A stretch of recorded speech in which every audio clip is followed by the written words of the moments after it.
حديقة البوتانسكي في مدينة يوتيوبوري، يجب زيارتها خلال رحلتك في هذه المدينة الجميلة والرائعة لتستمتع بأسماك الزينة ذات الحجم الكبير.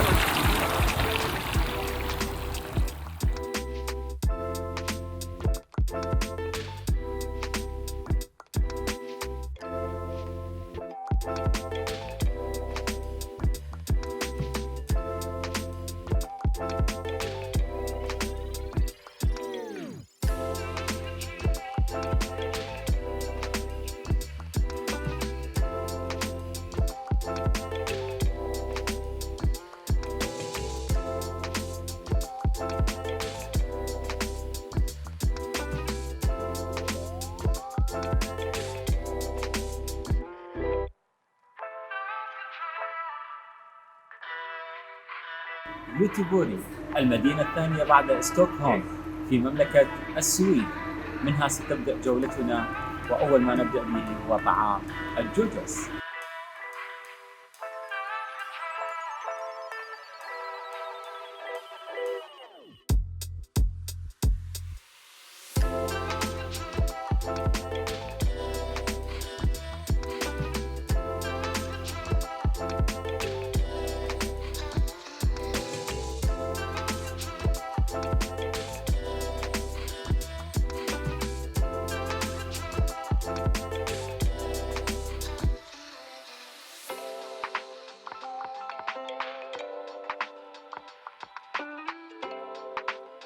الموانئ قد تكون بداية لكل رحلة، لكنها ستكون محطتنا ورحلتنا الأخيرة في جزيرة أوكري في يوتيوبوري السويد، لبرنامج نافذة حول العالم.